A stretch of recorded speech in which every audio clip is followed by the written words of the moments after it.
বাংলাদেশ অনূর্ধ্ব-20 দলের Asian cup বাছাই পর্বের ম্যাচগুলোর সময়সূচি দেখুন। আগামী ৬ থেকে ১০ই আগস্ট লাওসে অনুষ্ঠিত হবে টুর্নামেন্টের বাছাই পর্ব। বাংলাদেশের গ্রুপে রয়েছে স্বাগতিক লাওস, দক্ষিণ কোরিয়া ও তিমুর লেস্তে।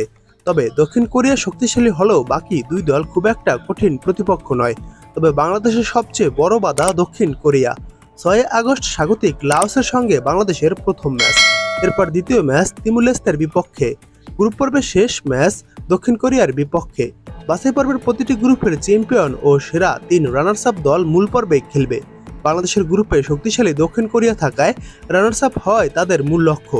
এজন্য লাওস ম্যাচই সবচেয়ে বেশি গুরুত্বপূর্ণ। দলের কোচ পিটার বাটলার জানিয়েছেন, লাওসের বিপক্ষে ৬ আগস্টের উদ্বোধনী ম্যাচটি হবে টুর্নামেন্টের জন্য সবচেয়ে গুরুত্বপূর্ণ ম্যাচ।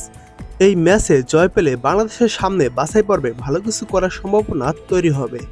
তিমুর লেস্তের বিপক্ষে ম্যাচটি সহজ ধরা হলেও দক্ষিণ কোরিয়ার বিপক্ষে ম্যাচটি হবে মূলত অভিজ্ঞতা ও সিনিয়র এশিয়ান কাপের প্রস্তুতির অংশ।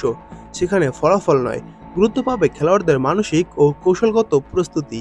এই আসরের মাধ্যমে আন্তর্জাতিক টুর্নামেন্টের ধারাবাহিকতা ধরে রাখাই মূল লক্ষ্য বাংলাদেশের। সেই সাথে দীর্ঘমেয়াদে নারী ফুটবলে বাংলাদেশের অবস্থান আরও মজবুত করার লক্ষ্যও রয়েছে বলে জানিয়েছেন বাফুফের কর্মকর্তারা। এবার দেখুন ম্যাচগুলোর সময়সূচি। আগস্টের ৬ তারিখ বাংলাদেশ বনাম লাওস। এই ম্যাচটি শুরু হবে বাংলাদেশ সময় সন্ধ্যা ৭টা ৩০ মিনিটে। এরপর বাংলাদেশের দ্বিতীয় ম্যাচ আগস্টের ৮ তারিখ বাংলাদেশ বনাম তিমুর লেস্তে। এই ম্যাচটি শুরু হবে বাংলাদেশ সময় বিকাল ৪টায়।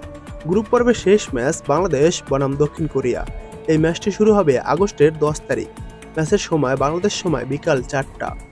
এই ম্যাচগুলো এখনও সম্প্রচারের বিষয়ে কোনো তথ্য পাওয়া যায়নি। সম্ভবত বাংলাদেশ থেকে টি স্পোর্টসে এই ম্যাচগুলো সরাসরি সম্প্রচার করতে পারে। ম্যাচ শুরু হওয়ার আগে আমাদের টাইমস টু ফুটবল চ্যানেলে জানিয়ে দেওয়া হবে বাংলাদেশের এই ম্যাচগুলো আপনারা কিভাবে লাইভ দেখবেন।